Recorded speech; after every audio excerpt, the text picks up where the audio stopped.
Before we begin the story, let us know where you're watching from by leaving a comment below. If you enjoy this video, don't forget to like and subscribe.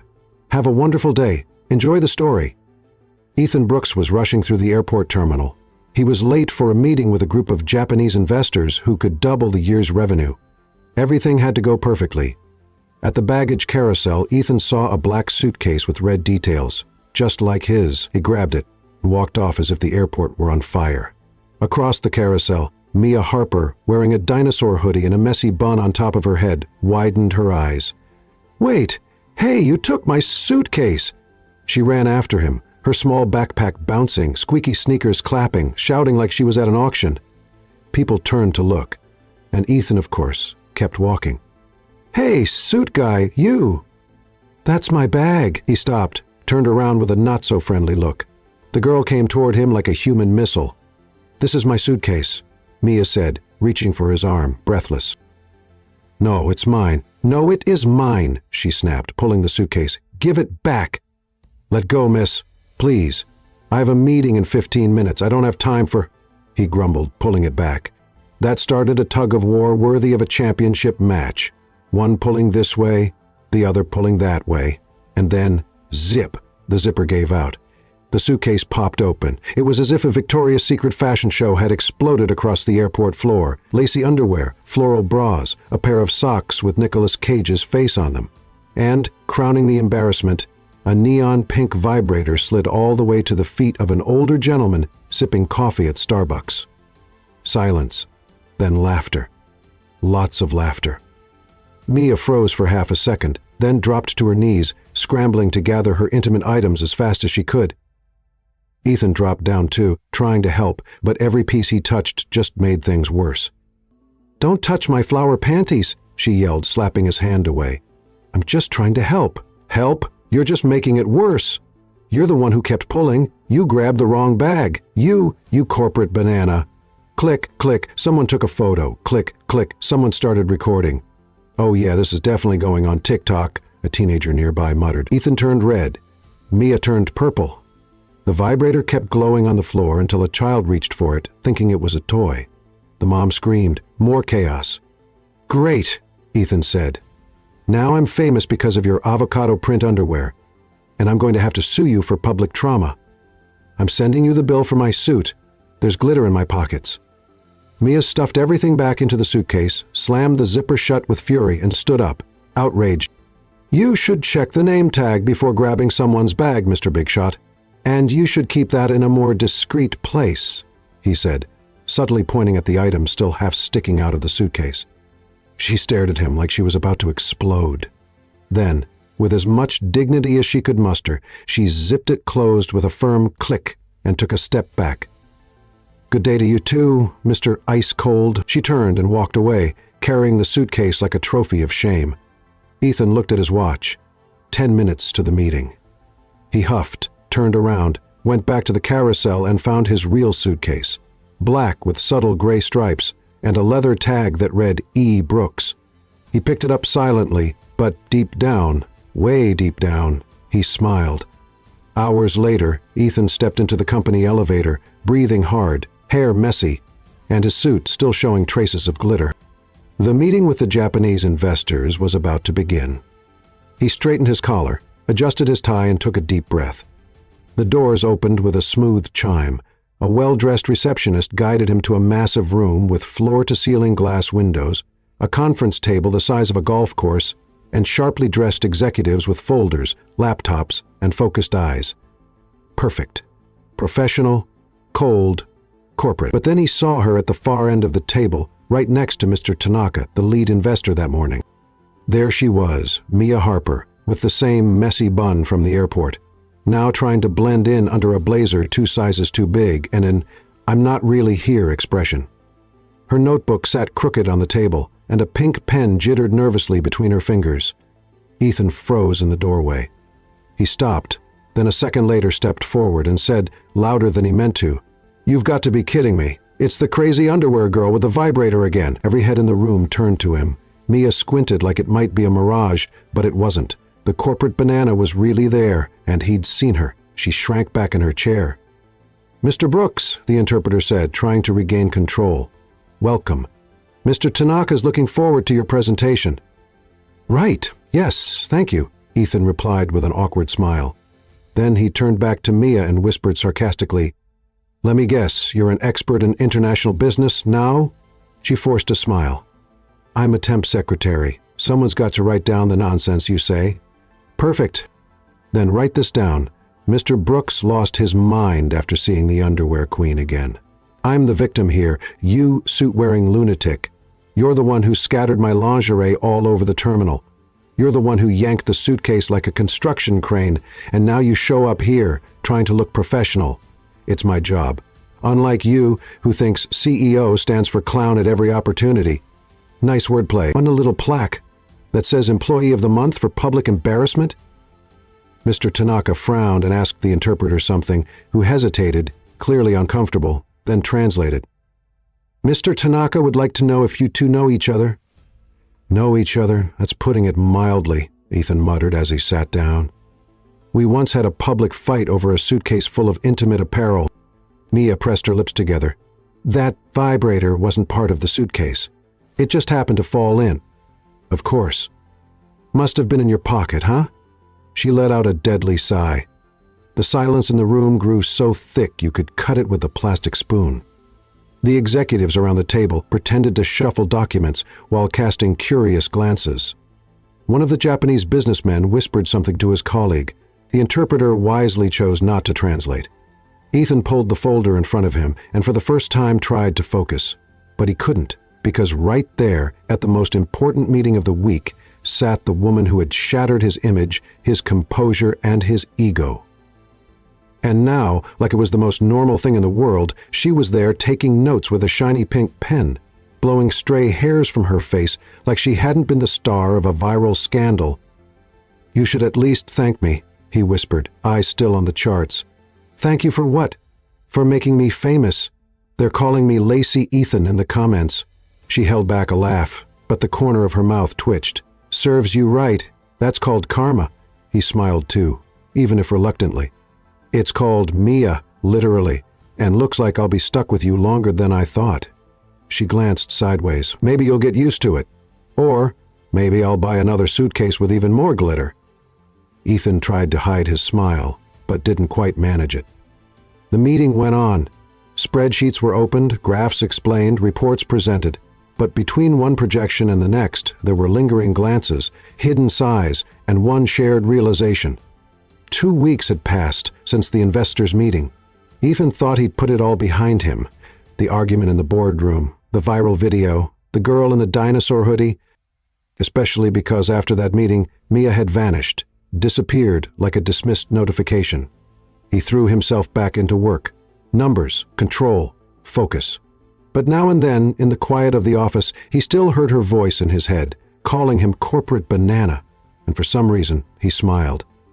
That evening, the Carter Group, his company, was hosting a gala at a modern art gallery downtown. It was a gathering of investors, partners, and prominent figures from the cultural scene. Ethan didn't care much about art, but as CEO, he had to show up. The receptionist announced, "The exhibit features emerging artists, all sponsored through our new creative grant program. You'll see some very original pieces." "Great, as long as none of them involve lingerie," he muttered. Adjusting his jacket, he had no idea what fate had in store. In the third gallery room, surrounded by paintings with bold titles like "Confusion in Blue" and "Silence of the Inner Pizza," Ethan stopped in front of a colorful, chaotic, vibrant panel signed in the lower right corner. Mia H. He raised an eyebrow, took a step closer, and before he could confirm if it was really her, he heard a familiar laugh. She was there, across the room, leaning against a side table, wearing a sleek white dress. No blazer, no dinosaur hoodie, but the same messy bun on top of her head, like an unintentional trademark. She was smiling, chatting with another artist, completely unaware he was watching. Ethan crossed his arms, stopped just a few steps away. Well, well, who would have guessed? "The queen of avocado underwear also paints." Mia froze in place. "Oh no," she muttered, turning around. "You again? Don't you have another event to ruin?" "I should be asking you that. Is this stalking? 'Cause honestly..." I'm starting to think you're just a simulation my subconscious created to drive me insane. Only if your subconscious is sponsored by my electric bill, because I'm here as a guest artist, thanks to your company, by the way. Wait, this is yours? He pointed to the explosively chaotic painting beside them. Yes. Title, Disaster Waiting to Happen. Funny enough, it also sums up my life ever since you showed up. Ethan smiled, surprised. Before he could respond, a hurried waiter rushed between them with a tray of glasses. And of course, because the universe loves to participate in this story, he stumbled slightly. A glass flew. The red wine traced a graceful arc through the air and landed all over Mia's white dress. She looked down, then looked up. Ethan stood there, mouth open, clearly torn between laughing, running, or offering his jacket as a universal apology. Of course, she said flatly. My brand new dress is now an abstract piece. Well, if it's any comfort, it looks better now. Kind of like Dinner Panic, limited edition. Go to hell, Brooks. Want me to buy you another one? With how much you owe me in public humiliation, you should buy me a whole wardrobe. A small group of guests watched from a distance. One older woman whispered, I just love these modern performances. So emotional. Ethan started to laugh. Mia, trying to keep her composure, gave in and laughed too. There they were, in the middle of a serious art exhibit, laughing about wine and dresses like the world had turned into their own personal sitcom. Come here, he said, pulling her to the side of the gallery. Are you okay? She looked at her stained dress. My pride is dead, but other than that, great evening. Honestly, I don't know what's worse, your suitcase or your luck. And I don't know what's stranger, how much you annoy me or how much you make me laugh. Ethan didn't answer. He just stood there, looking at her with a calmer, less sarcastic expression. She folded her arms, suspicious. What? Nothing. Just, you're more interesting than any chart I've seen all week. She rolled her eyes. If that's a disguised flirt, you're terrible at it. I know, but it's true. The two stood in silence for a few seconds. Then, at the same time, they both started laughing again. This has been the most embarrassing night of my life, Mia muttered, trying to dab at the wine with the gallery's cloth napkin as she walked down the front steps. And that's saying something, considering you once starred in the world's most shameful suitcase moment, Ethan added, walking beside her with his hands in his pockets. Thanks for the reminder. You're like a notification that never disappears, a charming notification. An annoyingly charming notification, which makes it worse. Mia pulled her coat tighter around her, trying to hide the massive red-stained shape like a map of the U.S. on her white dress. My Uber canceled again, she complained, checking her phone. Seriously, this app hates me. I can give you a ride? I think I've had enough humiliation for one night. Thanks, Mia. Ethan held out a hand like he was offering a peace treaty. I just don't want you getting arrested for committing fashion crimes in public. She stared at him for 3 seconds, then sighed. Fine, but no dumb comments, no cheap pickup lines, and drop me off at the door. No detours. Promise no flirting. I'm just an emotional emergency transport service. In the car, the silence was comfortable, the kind of silence people share after arguing too much at the very start of an unlikely relationship. Ethan drove with surprising calm. Mia looked out the window, but now and then she sneaked a glance at him. He seemed different. Or maybe it was just the lighting, or maybe the fact that he wasn't cracking any jokes about underwear or glitter. When the car stopped in front of a modest building, she unbuckled her seatbelt. Thanks for the ride. You're welcome. He looked forward, hesitating for a second. Mia, I wanted to ask you something. She frowned. If it's about the vibrator, I swear I'm getting out of the car right now. It's not, he laughed. It's something else. More professional, I think. Now I'm worried. Ethan turned to her. The creative director on my team saw your painting at the gallery. She loved it. Said your style is chaotically honest, whatever that means. Mia smiled. It means she paints like she fought the brush and won. Well, she wants to invite you to be part of our next internal design campaign. Wait, are you offering me a job?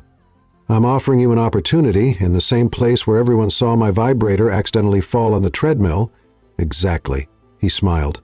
It's like artistic redemption. Mia went quiet for a moment, then she tilted her head. You really want me to join your company, after everything? I do.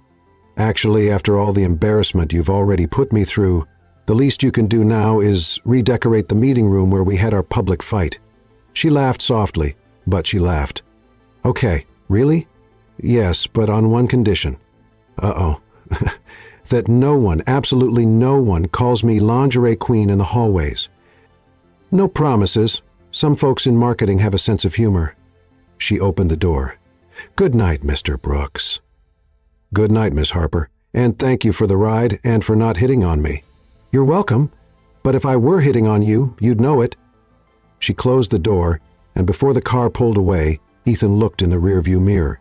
She climbed the steps 2 at a time, like she was running from the cold or from doubt. But at the last door, she turned for a moment and smiled. Mia walked into Brooks Innovations on Monday morning like someone stepping into a zoo dressed as a zebra. Or at least that's how it felt, even though she wore a black blouse, beige slacks, and had her hair pulled back in a nearly proper bun, the classic updo holding on like a flag of independence. She knew this place breathed control and etiquette, and she was basically the opposite of that. The badge hanging around her neck swung with each quick step. Mia Harper, Creative Associate, Strategic Design Department. It was official. She worked there now, in the same building where she'd gone viral. In the same building where the most irritating and unfortunately most charming man she'd ever met was the boss. "Welcome to the team," said a cheerful blonde woman wearing heels, a bright pink blazer, and a permanent marketing smile. "I'm Lauren, Director of Image and Content. I'll show you everything." "Everything, like literally?" Mia asked, trying to sound friendly while balancing a freshly brewed capsule coffee. "Literally. We've got a tour, onboarding, and even a little icebreaker game later. I love those things. Are you a Gemini?" "I don't know if I'm ready for this much energy before 9 o'clock I am." "You'll get used to it. We're a creative bunch, but the pressure is real. So take a deep breath, hold on to that coffee, and follow me." On the way, Mia saw glass walls, rooms named after planets, workstations that looked like spaceships, and employees who looked like they just stepped out of a GQ or Tech Vogue editorial. She was definitely the odd one out, and she knew it. On the 3rd floor, the creative room felt less intimidating. Tables with paint, tablets, scribble boards, a place where creative chaos was tolerated, maybe even celebrated. "Here's your station," Lauren said, handing her a mug that read, "Yes, I'm an artist. No, I don't do free tattoos." Wow, that's too ironic to be accidental. "We tried to make it look cool. Did it work?" "Almost. It just needs a poster of Nicolas Cage tangoing with a flamingo." "I already like you, Mia." Lauren headed off to another meeting, and Mia was left alone. She turned on the computer, checked her work email. There were messages about a design campaign for the main meeting room. And, of course, the person in charge of the project was listed, Ethan Brooks. She took a deep breath, opened the briefing detachment, and got ready to dive into the proposal. 5 minutes later, she was yawning. It was all so technical, so full of flowcharts. It felt more like a quantum physics exam. She doodled a sad cactus in the corner of her notepad just to stay awake. "Very nice," said a voice behind her. Mia turned so fast she almost spilled her coffee. Ethan was leaning against the glass divider, arms crossed, his dark gray suit free of glitter this time, but with the same cynical yet curious look in his eyes.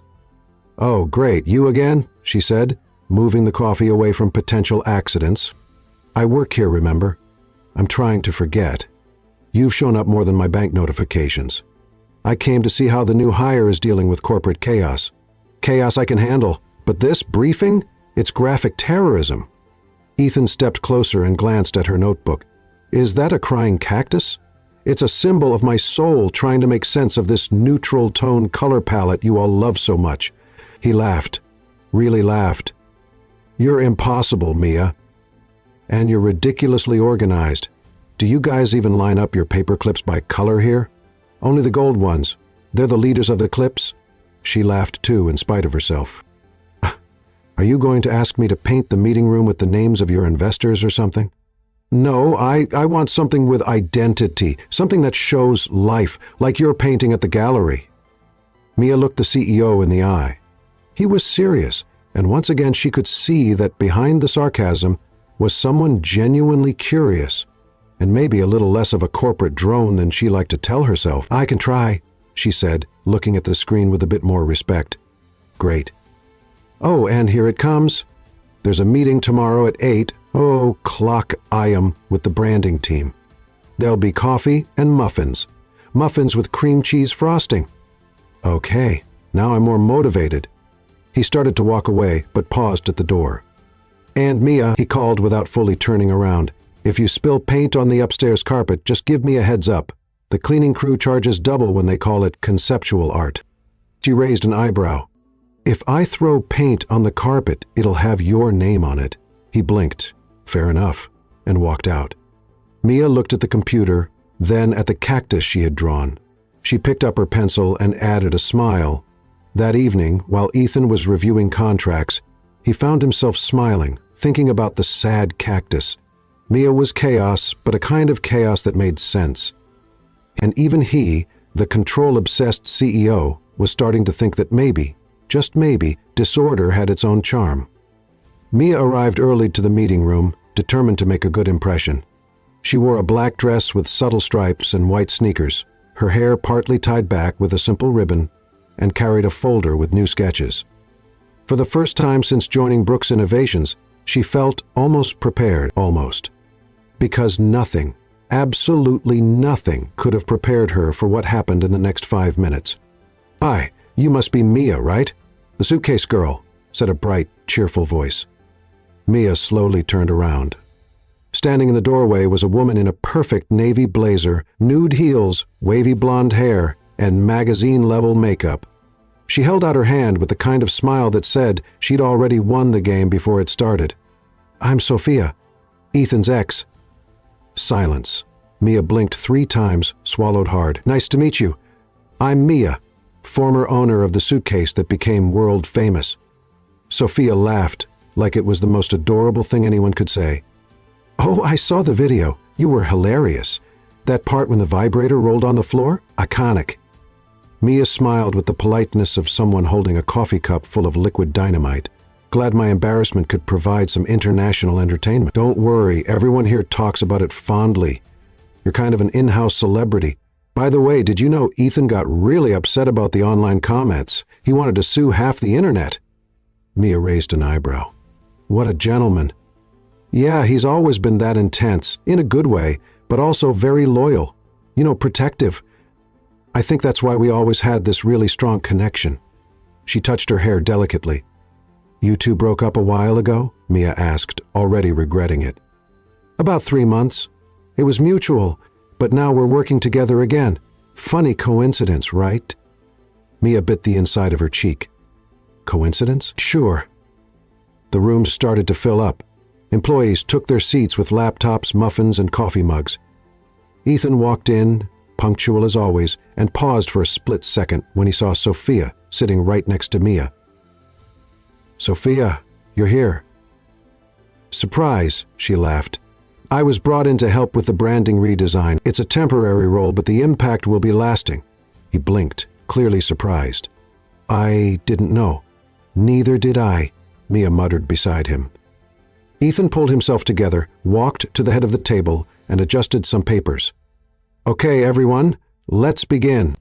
Throughout the meeting, Sophia kept chiming in with enthusiastic comments, light jokes, and compliments about Ethan's amazing aesthetic sense. Mia took deep breaths with every "Ethan is incredible," and "that's just how Ethan is." Then, at the end of the presentation, Ethan asked, "Mia, could you show the drafts for the main wall panel?" Mia stood up. She walked to the whiteboard and pinned the sheets with colorful magnets. "The idea is to create a visual identity that reflects the company's dynamic nature without losing the human touch. So, I went with organic textures, colors that suggest movement, and a few powerful phrases gathered from interviews with our own staff." She pointed to the center. "This is the main piece. Where there is chaos, there is creativity. A quote that honestly represents me more than I'd like to admit." Some team members nodded. Sophia crossed her arms. "Interesting. Very conceptual, though. I wonder if maybe it's a bit too sentimental." Mia turned her head slowly. "The concept is based on feedback from the creative team." "Of course, but still. Maybe we should aim for something more clean, commercial. Or maybe we should remember that being too clean can end up feeling empty. And maybe being too sentimental might come across as unprofessional." The room fell silent. Ethan cleared his throat. Mia's ideas are aligned with the company's new direction, and I like how genuine it feels. Let's give her proposal a chance." Sophia gave a tight smile, then sat back down. Mia looked at Ethan for half a second. He didn't say a word, but his eyes said plenty. After the meeting, Mia slipped into the break room to grab some coffee and breathe. She was so distracted she almost poured sugar into the salt. "You okay?" a voice asked behind her. It was Ethan. Being called an amateur by the boss's ex in front of 15 people? Totally fine. Happens every Monday. I swear I had no idea she was coming. HR made that call. Right. Just another coincidence. Mia. No, it's fine, really. She gave a brief smile. I just need more coffee. Or a shot of tequila, or maybe an acting class to learn how to pretend I don't want to stick my head in the microwave. Ethan chuckled. Hey, you nailed the presentation. That quote in the middle, I loved it. Where there's chaos, there's creativity. Yeah, that pretty much sums you up. Is that a compliment? It's more than it sounds. Mia sighed, then, after a second, smiled back. Well, since you liked it, maybe I'll paint it on the meeting room wall in neon pink with glitter. Only if it's biodegradable glitter. Obviously, I'm chaotic, not careless. They both laughed. And then, in that unexpected moment between coffee mugs and jokes, something shifted. Things got quieter, closer. Mia, would you like to... Ethan started, but he was interrupted by Lauren, who burst in, flustered. Aiden, we need you in the studio right now. The pilot project photo shoot started with no photographer and a sick model. It's chaos, literally. Ethan rolled his eyes. You've got to be kidding me. Come on. You're the only one who can keep this from turning into an episode of Bosses in Panic. He turned to Mia, clearly reluctant. I'll see you later. Only if there aren't any more exes in your way. She's the last one, I promise. He left. Mia stayed there, stirring her coffee, thinking about that mural quote, about the look in his eyes, and about how, even with Sophia in the picture, there was something between them that even sarcasm couldn't hide.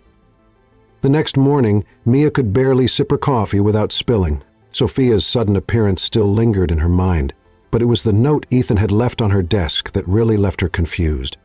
If you survive the workday, dinner's on me. No exes, no spilled wine, no awkward surprises, just dinner. E.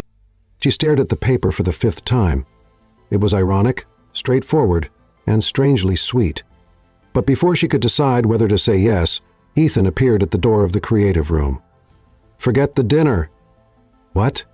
You're going to need a whole weekend to forgive me, he said, with that crooked smile, half charm, half chaos.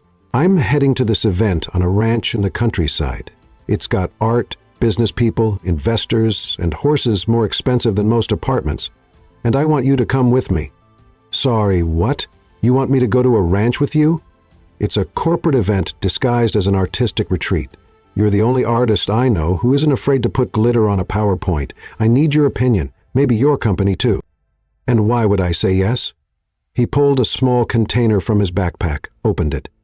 Handmade chocolate truffles with Belgian sprinkles made by me or my chef. But the thought is what counts. She crossed her arms. This is emotional bribery with chocolate. Does it work? Mia took the truffle. It works.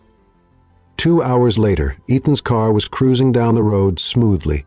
The air conditioning was just right. The soundtrack was a mix of soft jazz and Mia's sarcastic comments about the GPS mispronouncing her name as Micah. Don't you think this is kind of weird? She asked. We barely know each other, and now we're heading to a ranch together? It's like the start of a reality show that's about to go wrong. Well, every good relationship starts with a terrible idea, and this is only the second worst one we've had. The first being fighting over a suitcase in the middle of the airport like it was a prize on The Price is Right. She laughed. Okay, fair. The mood was light. For the first time since all the chaos began, Mia felt oddly at ease with Ethan. He wasn't in CEO mode. He was just himself, talking about movies, childhood, and that time he accidentally ate dog food, thinking it was cereal. She laughed for 10 straight minutes. But as every good story goes, it's in moments like this that the universe decides to test the main characters. The car sputtered. What was that? She asked, raising an eyebrow. Nothing, just the engine hiccuping. It's emotional. The dashboard lit up like a Christmas tree. The car coughed, shook, and died. Okay, now it's in a coma. Ethan pulled over onto a dirt shoulder between two fields and a whole lot of nothing. Are you serious? Mia got out, looking around. There's not even a cell signal here. Are we in 2025? Or a lost episode of Little House on the Haunted Hill? Ethan popped the hood. He stared at the engine like he knew what he was doing. He didn't. I'll figure it out, he said, sounding confident. You going to talk to the engine? Because if that's the plan, I'm all in. 20 minutes later, and one emergency call made by a lady at the nearest cheese shop. Yes, really. The solution was simple. Wait for the tow truck and find shelter. That's when they found the Rancho de Serra Inn, a rustic, charming, and surprisingly pretty place with flowers in the windows, the smell of cake in the air, and a woman named Donna Clara, who looked like she'd stepped out of a butter commercial. 2 rooms? Donna Clara asked, smiling. Yes, please, they said at the same time. She checked her little notebook. Oh, sweethearts, I only have 1 room left. A double. Oh, no, Mia murmured. It's fine, we'll share, Ethan said. Like heck we will. Do you snore? Not that I know of. And if I do, you can hit me with a pillow. It'll be fun. Mia looked at the woman, then at the empty road outside and sighed. Fine, but if you cross over to my side of the bed, I'm throwing you out the window. Deal. The room was simple, 1 double bed, a floral comforter, an old dresser, and a small bathroom with floral-shaped soap. Mia went in first, dropped her backpack on one side of the bed and opened the window. Never thought I'd end up on a farm with a corporate banana, sharing a room and using flower soap. Life's full of surprises, Ethan said, taking off his jacket. By the way, did you bring pajamas? Why? Because mine have sharks on them. Just giving you time to mentally prepare. She laughed. That night, they had corn cake and milk coffee on the inn's porch, under a ridiculously beautiful starry sky that looked like CGI. Do you regret coming? He asked, looking out at the horizon. No, but I still don't forgive you about the brigade. Which part? Using it to convince you? Or the Belgian sprinkles? Both. Then I'll have to level up. How about brownie with caramel sauce? She smiled and stayed quiet for a few seconds. Ethan, why did you really ask me to come? Because I wanted to spend time with you, away from meetings, ex-girlfriends popping up, and flying vibrators. She looked at him. He wasn't joking. I like you, Mia. And I know we started off on the wrong foot. Actually, both feet in a puddle of awkward, but still, I like your mess. She blushed. She wasn't ready for that. Is that the wine talking, or are you really being sweet? Both, but mostly just me. In bed that night, a pillow separated them, literally, but in the dark, hearing his breathing slow. Mia smiled to herself, because maybe, just maybe, the chaos was finally starting to make sense. Breakfast at the inn started off calm, almost civilized. Ethan was in a sweatshirt, barefoot, flipping pancakes like he worked at a farm hotel. Mia, still sleepy, wore a sweater with a faded bunny on the front and stared at a jar of jam like it was a tough math problem. You do know no one here asked for pancakes, right? She said, resting her chin in her hand. I know. Cooking calms me down. And you sleep, with your knees digging into my back. That stresses me out. I told you I move around a lot in my sleep. Moving is one thing. Performing an advanced karate kata at 3:00 a.m. is another. Mia smiled. He placed a pancake on her plate, then one on his. Strawberry or brigadeiro? I don't trust you and your manipulative sweets anymore. Then brigadeiro it is. They sat there, eating in the inn's shared kitchen like normal people, like they weren't a CEO and an artist who started off hating each other over a suitcase full of underwear. But of course, peace never lasts long. The farm event started at exactly 10:00. It was a huge space, with barns turned into makeshift galleries, sculptures scattered across perfect lawns, tables with white linen cloths, waiters in straw hats, and wine glasses that cost more than Mia's rent. She tried to look discreet as she walked among the guests. This is all a bit too fancy, she murmured, adjusting her hair. You look great, Ethan said beside her, wearing a light gray blazer and an observant expression. Just try not to knock anything over. It happened once, just once, and now I'm known as the panel destroyer. You knocked over a BNA panel. That's quite the resume. Mia stuck out her tongue. Ethan laughed, but he was soon called over by one of his investors. She stood there alone, trying not to look out of place. That's when disaster struck. She brushed against a support board of a huge panel, a modernist piece worth tens of thousands of dollars, which of course was balanced on a wobbly easel. The wood creaked. The panel wobbled, and in slow motion, crashed to the stone floor with a loud thud. "No!" someone shouted. "Oh my God!" Mia covered her mouth. Not again. People gathered. A bald man with a silk scarf around his neck and the expression of someone who had just lost a child yelled, "That piece was insured for $80,000. 0 cents!" Mia was frozen until Ethan pushed through the crowd. "What happened?" She slowly raised her hand. "I touched it by accident. I didn't mean to. I thought it was a bench." "A bench, Mia?" "It was wooden, shaped like a bench. It looked comfortable." The artist looked at her like he was about to faint. "That wood came from a dismantled chapel in Brussels." "Oh, I didn't know Belgium made such dangerous furniture."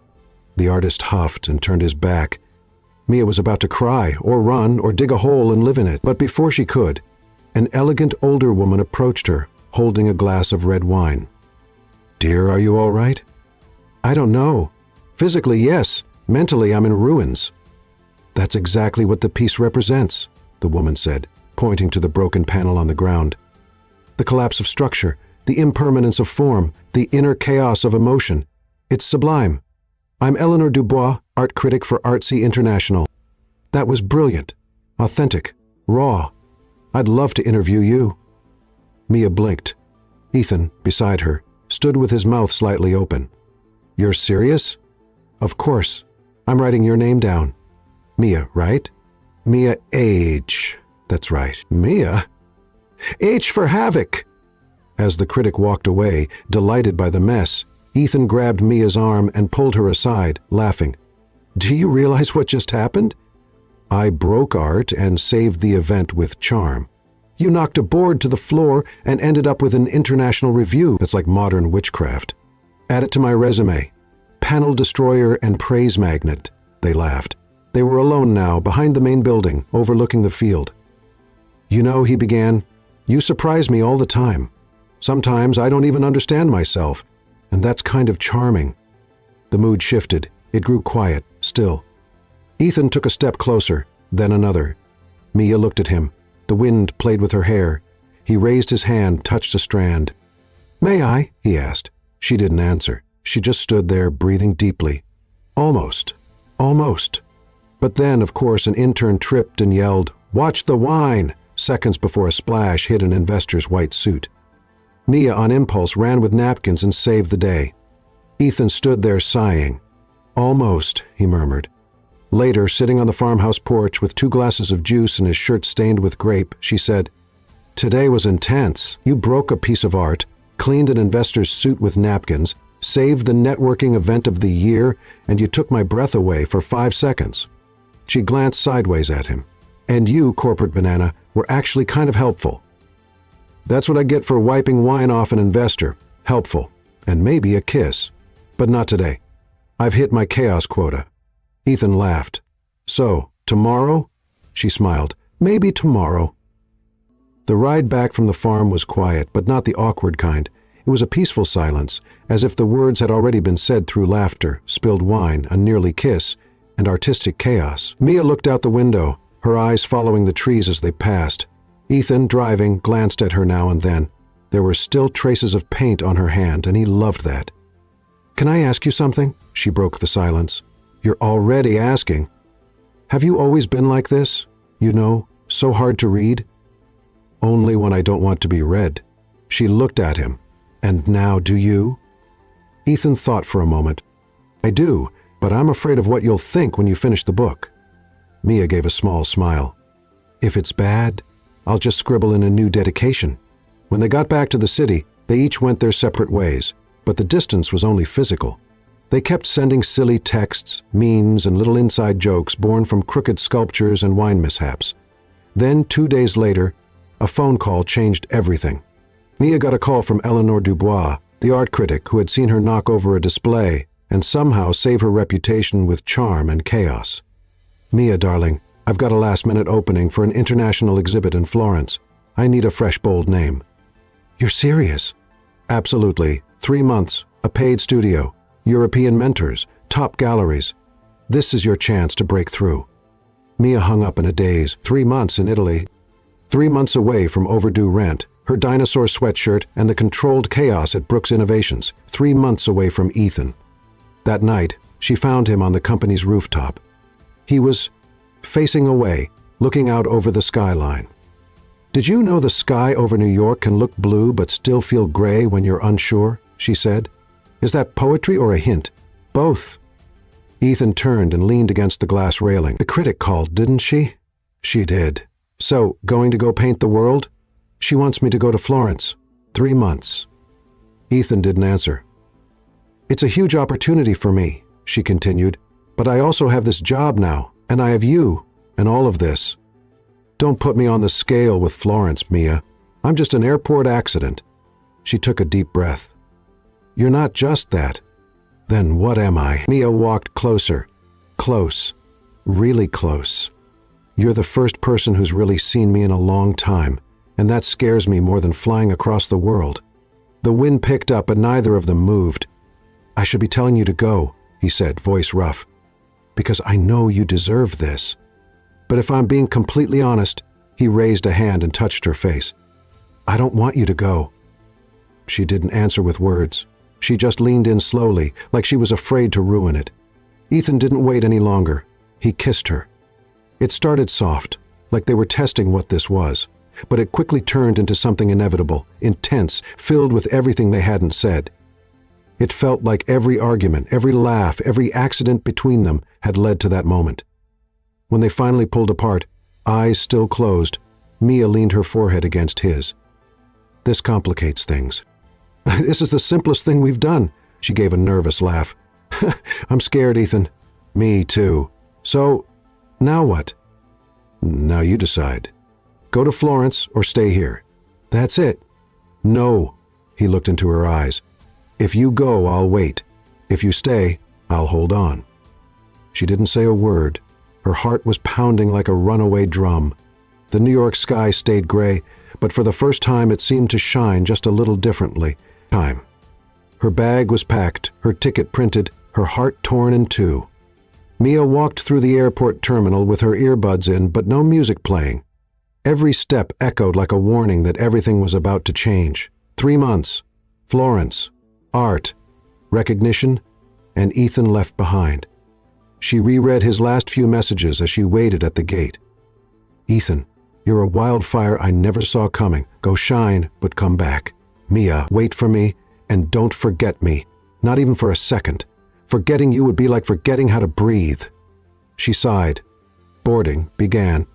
In the window seat on flight 2345 to Florence, she looked out at the sky and wished more than anything that she was making the right choice. Back in New York, Ethan couldn't focus on anything. Meetings felt too long. Charts didn't matter. Time without Mia had slowed. Or maybe he just noticed the silence more. He missed her even in the quiet.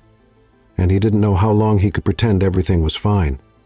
The morning after Mia's flight, Ethan got a call from Mr. Tanaka. "Mr. Brooks, we have a situation." "A situation?" "A Japanese investor saw the video of Miss Mia at the exhibit. He says he wants an art program led by her at our Kyoto branch."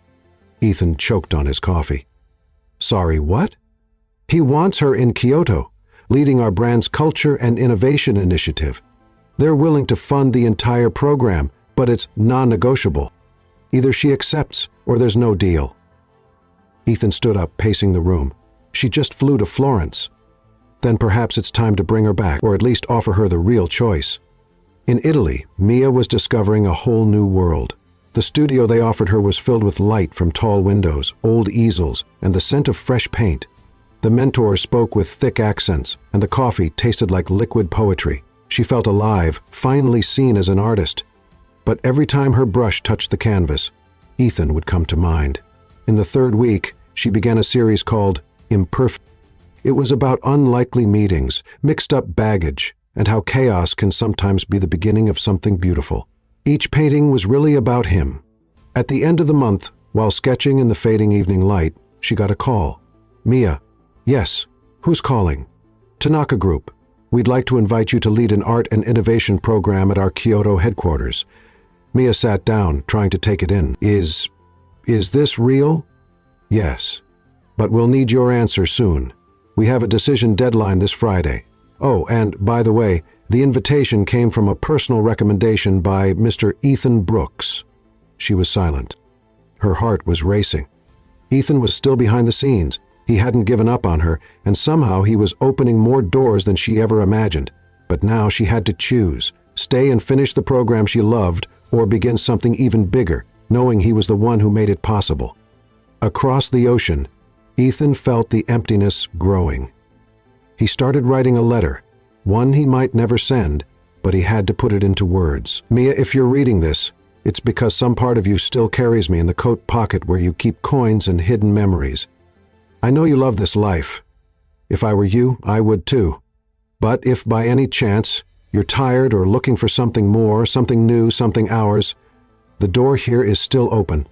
The company too, and my heart, well, I don't even have to say it. With love and more longing than I can handle, Ethan." He printed it, folded it, slipped it into an envelope, and waited. Waited for her to feel the same. That night, Mia walked through the narrow streets of Florence, holding the envelope she just received. There was no return address, but she knew the handwriting. It was him. She read the letter 3 times and cried each time. Go back. Go to Japan. Stay. What was right? What was real? The next morning, she went to the program coordinator, asked for early leave, citing an offer she couldn't refuse. That same afternoon, she boarded a flight to New York, not to say yes, but to say everything she needed to say. Ethan was at a conference when his phone wouldn't stop buzzing. Messages, calls, alerts. He ignored them all until, during a break, one of his assistants said, "Mr. Brooks, there's someone waiting for you on the rooftop." He went up slowly, and there she was, hair loose, an olive green coat, and that same look in her eyes, the kind of look people have after making a hard decision. "Nia, you sent a letter. You read it 3 times. Silence. The wind blew. She walked toward him, handed him an envelope. My answer. Ethan opened it, a blank sheet of paper. He looked at her, puzzled.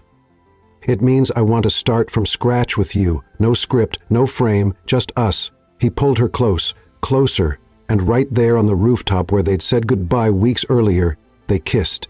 But this time, no interruptions, no accidents. No, almost. It was real. It was love. The new creative department at Brooks Innovations was born in record time, thanks to Mia. With her artistic vision and bold style, she reshaped the department that had barely gotten any attention. She launched cultural projects tied to tech, installed interactive art in the company's main hall, and one Monday morning she made the executives attend a watercolor workshop. Art isn't just beautiful, it's strategic, she said, holding a brush with paint on her fingers. When we stopped trying to control everything, the best ideas come out. Ethan, across the room, pretended to hate it all, but deep down he was amazed. Mia shook things up, questioned the reports, rewrote the rules, and he, the master of control, was starting to enjoy the chaos, until the past came knocking, in the form of Marcus Vane, Ethan's former business partner, the kind of man who could turn a room into a boxing ring just by smiling. He walked into the company headquarters in a perfectly tailored suit, carrying a leather briefcase and the year's most toxic news. I'm buying 22% of the company's shares. You can't be serious, Ethan said. Oh, I am, and I brought gifts. Vane pulled out a dossier with photos, reports, video screenshots. Here's the public image of Brooks, a secretary with a vibrator in her bag, a CEO involved with an employee, and an art exhibit where wine flies over shareholders. Beautiful image, poetic, but terrible for business. Mia walked into the room at that very moment. She stopped at the doorway, listening to everything. Ethan slowly closed the file. What do you want, Marcus? A seat on the board and a promise that the company will return to what it once was, clean, efficient, profitable, no messy artists, no airport muse. Mia stepped forward. I can leave the company if that's what it takes to save what you've built. Ethan stood up. No, absolutely not. You may not have a choice. Vane smiled. Most of the investors have already approved my return. The final vote is in 2 days. Out on the terrace, the same view as weeks ago, but now silence. Ethan stared at the city. Mia watched him. The cold wind made her hair dance. "I don't want to be the reason you fall," she said. "And I don't want to live in a world where you're not here." She gave a sad smile. "Maybe we need some time until everything settles." "Mia." She gently placed her hand on his face. "Shh. Kiss me and promise you won't hate me for trying to protect what you've built." He didn't reply.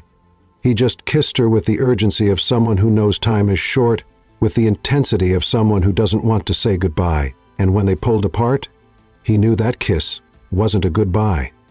It was a pause. 2 days later, the vote took place. Ethan, standing before the board, defended Mia with every word he could find. He showed the numbers, the creative growth, the cultural impact, but the numbers were still young and Vane knew how to play the game. The final result was close. Marcus Vane was back with the power to fire and a promise Mia would be out by the end of the week. That night, Ethan went to her makeshift studio. It was empty, except for a blank canvas and a note. "I know you fought. Now it's my turn to fight from here. If I'm just a distraction, then you need to find your focus again. But if I'm part of your vision, wait for me. I'll find a way. M." He sat there on the floor next to the blank canvas, not knowing if what he felt was anger, longing, or pride. Mia left the company, but she didn't disappear. She took a position as an independent curator at a cultural center in the city. She created exhibits, built partnerships, and, little by little, her name became a symbol of creative innovation. And one day, without warning, she showed up at the company headquarters, not to ask for her job back, but to present a proposal. "I want to use one of Brooks' abandoned spaces to create a hub for artistic innovation. It'll generate positive media, attract younger audiences, and help reverse the damage from a certain viral lingerie video." Vane laughed. "You've got nerve." "I do, and you've got a PR problem. Do we have a deal?" Surprisingly, he agreed, but with one condition. She couldn't have any direct involvement with Ethan, and she accepted, for now. At the opening of the new space, the press showed up. Numbers soared, and Mia's name was once again linked to Brooks, not as a scandal, but as a success. Ethan watched from afar, proud, silent. She was still the chaos in his order, and he was the structure in his freedom, but they were still apart, until something happened. Night had fallen over New York with an odd stillness, the kind of silence that comes just before a storm. Ethan Brooks was finishing reports at the Brooks Innovations headquarters when his phone buzzed. An anonymous message. "Check contract 384Z in the external projects folder. Vane isn't who he seems. X." Ethan frowned. It was late. He was tired, but the contract number caught his attention. It wasn't just any project. It was one Vane had personally introduced, a discreet deal with European investors. Ethan hadn't had direct access, just approved it formally. Trusting the new partner, he got up from his chair and went to the company's digital files. After a few clicks, he found the folder. Contract 308D4Z was there, and with it, 2 hidden encrypted attachments. Ethan knew how to decrypt. 3 coffees, 2 system crashes, and 1 shout of, "Come on, seriously!" Later, the files opened. He froze. Emails between Vane and a shell company. Embezzlement. Transfers to a Cayman Islands account. Fake documents with Mia's digital signature. Ethan's blood ran cold. This is serious. This is criminal. This is a setup. The next morning, Ethan went straight to the cultural center where Mia worked. She was in a room with children, guiding them through a mural made of collage and recycled paper. She wore a denim jumpsuit, barefoot, fully focused. He hated interrupting scenes like that, but there was no time. "Mia!" he said. She turned slowly. Her expression changed the moment she saw his face. "Ethan, I need to talk to you now." Minutes later, they were alone in the ceramics room. The air was filled with the smell of damp clay and fresh paint. "Someone's trying to set you up," he said, getting straight to the point. "They used your signature on a fake company contract." Mia went pale. "What do you mean?" "Vane created a fake project, laundered money through it, and he listed you as a co-author. If this gets out, you could end up in jail, and the company could fall apart." She gripped the work table, took a deep breath. "This is serious. Do you have proof?" "I've got everything, but if we go straight to the police, he might cover his tracks. We need to be smart." "What do you want to do?" Ethan hesitated. "Set up an internal operation, just the two of us, like old times. But this time, for real." She crossed her arms. "You still trust me after everything?" "I don't just trust you. I need you. Because if there's one person who can see beyond the obvious, it's you." She smiled briefly. "Okay, let's take down the corporate villain again." The next few days were a whirlwind. Ethan dug into internal records. Mia teamed up with a hacker friend to trace Vane's transactions. They met at night, in the company's old abandoned studio, took turns sleeping, ate cold pizza, laughed at old memes to lighten the mood. It felt like a nerdy, desperate version of Bonnie and Clyde. But the real danger was still ahead. Early Friday morning, Mia's hacker brought the final piece of evidence. Vane is trying to sell part of the company to a competing multinational illegally. The paperwork's already prepped. He's trying to destroy Brooks from the inside and make a profit, Ethan said, stunned. Mia looked at him. "If we take this to the board tomorrow, everything changes, or we lose everything. But together. Always together." They looked at each other, and in that moment they weren't just partners in a scheme. They were partners in life. Ethan stepped forward, so did she. No words, just certainty. They kissed. And this time, the world could have fallen apart around them. They wouldn't have noticed. The next morning, an emergency board meeting was called. Everyone was there, even Vane in his $3,000 zero-cent suit and smug look, ready for victory. Ethan stood up, handed out printed copies to the board, explained every move, pointed to the accounts, the forged documents. Then he played a video, a recorded conversation between Vane and his accomplice. Clear, undeniable. Vane tried to object, but it was too late. The vote was unanimous. Immediate removal, holding arrest, federal investigation. Mia, standing at the back of the room, took a deep breath. She was free and, more than that, vindicated. In the days that followed, Brooks's atmosphere shifted. The company reinvented itself. Investors came back, its reputation was restored, and in the middle of it all, their love grew. They had lunch together, discussed art and tech projects, spent Sundays watching old movies and critiquing the costumes. Ethan changed. He became lighter. Mia changed. She became more confident. And then came the final surprise. One sunny Saturday, Ethan took Mia to a clearing outside the city. There was a cottage, a blank canvas set up in the yard, and dozens of photos of them hanging from string lines. She smiled, suspicious. "What's all this?" "A gift, but with one condition." He got down on one knee, pulled a small box from his pocket. "Mia, you brought back my sanity by turning my life upside down. You made me laugh on the worst days, and you showed me that love can begin with a luggage mix-up at the airport. Mia, will you be the official artist of my life? My permanent partner, my wife?" Mia laughed through tears. "Only if the wedding cake has glitter." "Done." "Then, yes." They kissed again, and this time it was forever. The invitation said it all. "Mia and Ethan invite you to the most unlikely, unpredictable, and incredibly romantic wedding of the year. Date, Saturday, a countryside farm. Dress code, casual, chic, or artist-inspired. Yes, even dinosaur sweatshirts are welcome." It was perfectly them. The sun shone over the green fields where it all began. The same place where the car broke down, where they accidentally shared a room, where the first almost kiss hung in the air, now decorated with string lights, art panels made by Mia, and a hay-covered aisle draped in white fabric. It was ready for the biggest moment of their lives. Mia looked out at the setup from the window of the farmhouse, wearing a robe embroidered with chaotic bride on the back. Her dress, hanging behind her, was anything but traditional. A mix of tulle, lace, and glitter. Lots of glitter. "You're going to outshine the decorations, girl," said Emma, her maid of honor and former co-worker from the cultural center. "That's the plan," Mia replied, smiling nervously. "Either shine or faint. Let's see which one comes first." "Are you scared?" Mia sighed. "No, it just feels too good to be true." "You know, you deserve good things, Mia. And so does he." You two found each other in the middle of chaos and turned it into poetry. Poetry with flying underwear. Both of them burst out laughing. On the other side of the farm, Ethan was adjusting his tie in front of an old mirror. Beside him stood Noah, his best friend, and now best man, watching with a half-amused expression.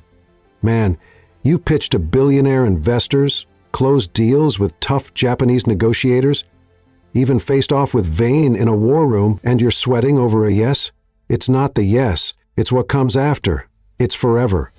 Relax. If you survived that luggage show at the airport, you can handle anything." Ethan chuckled. "I love that woman, Noah. She turned my world upside down, and I've never been more sure of anything." "Then let's go." "Time to say that with a kiss," Noah said, patting him on the back. Guests had started arriving. There were people in suits and ties and others in colorful outfits. Some wore formal attire, others had on crochet dresses and oversized sunglasses. One older woman wore a blouse with a vibrator print. An older gentleman wore a t-shirt that read, "I saw the Suitcase fight. I was Team Mia." The straw chairs were arranged in a semicircle. A string quartet rehearsed quietly, blending Beethoven with instrumental pop songs. And then the unexpected happened. It rained.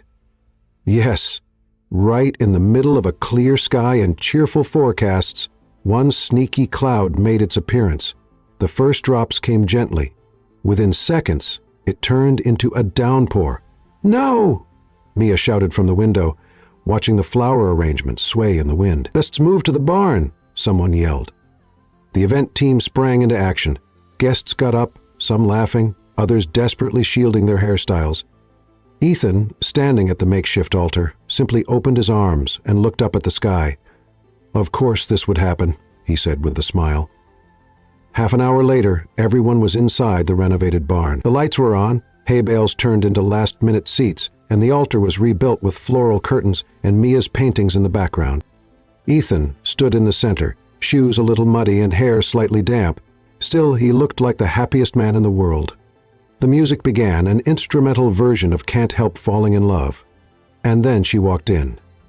Mia walked beside her mother, holding a bouquet made of dried flowers and paintbrushes. Her dress sparkled, her smile was shy, and her eyes said everything. She stopped in front of Ethan.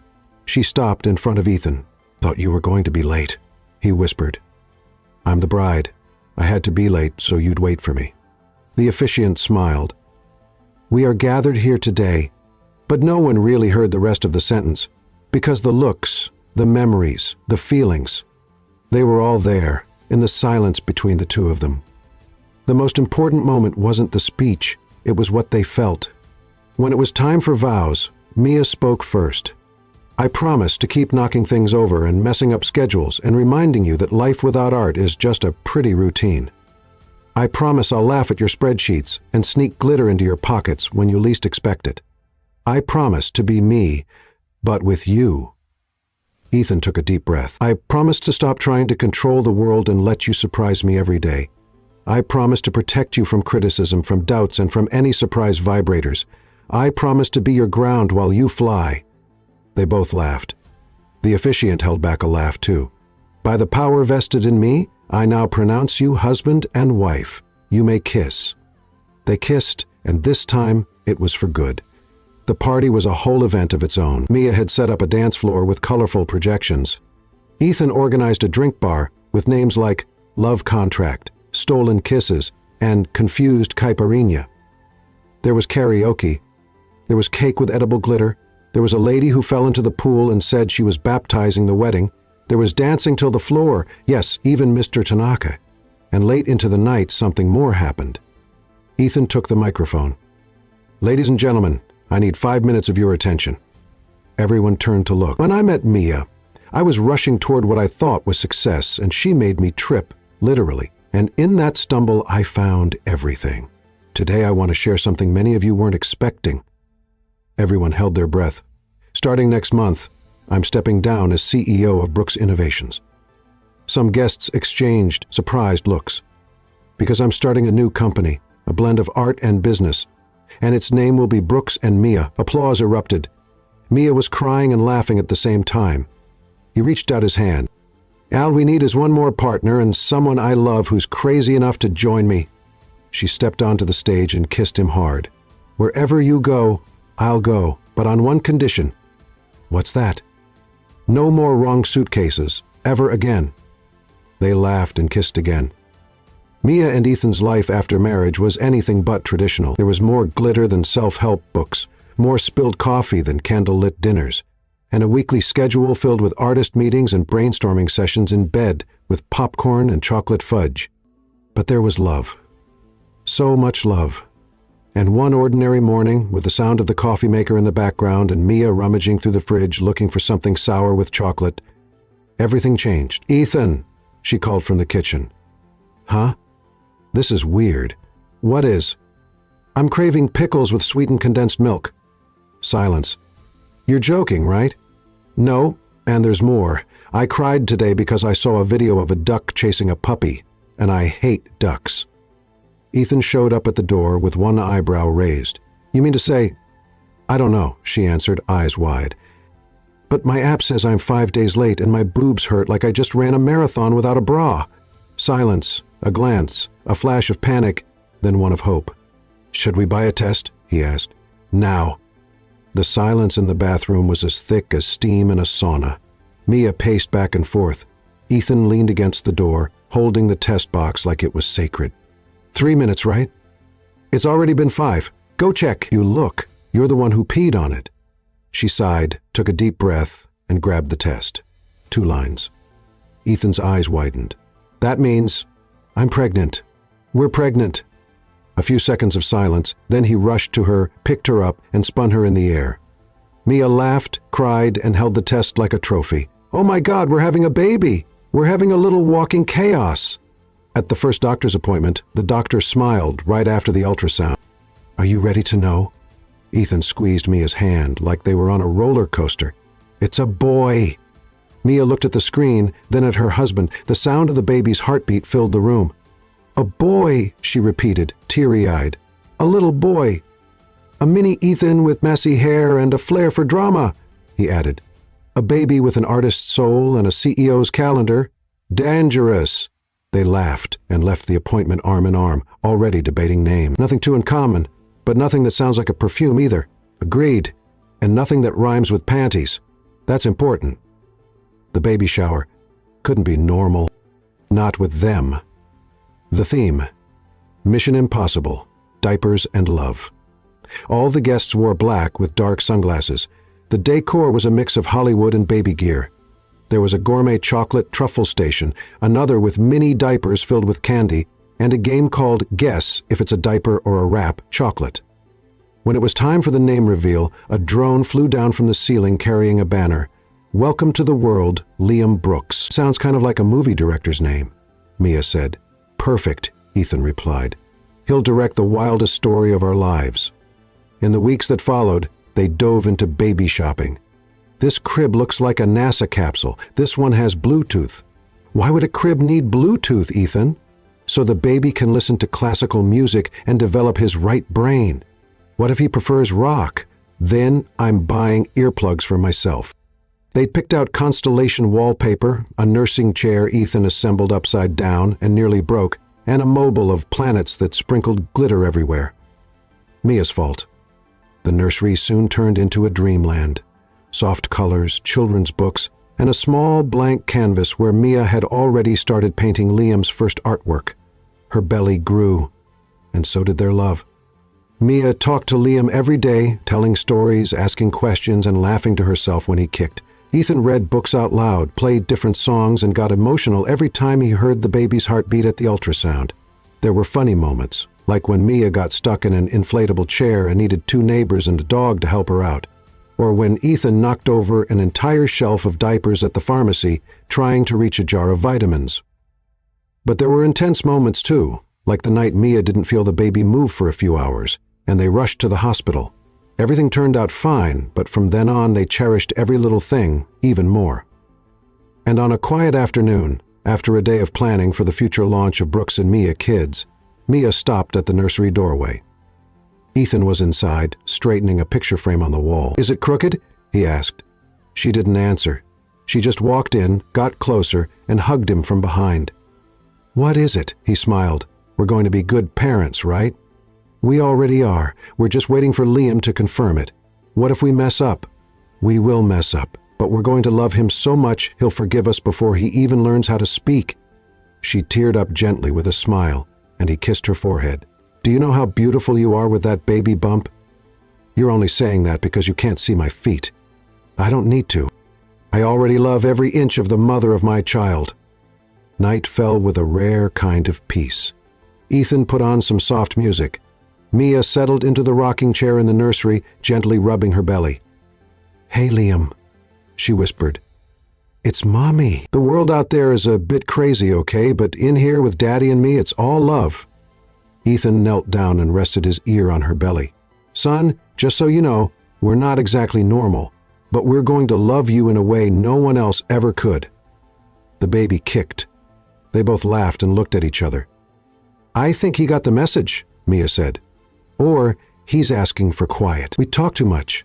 Then he definitely takes after you." They laughed again, and there in the soft, starlit glow of the little blue nursery, the future felt as certain as the kicks coming from within.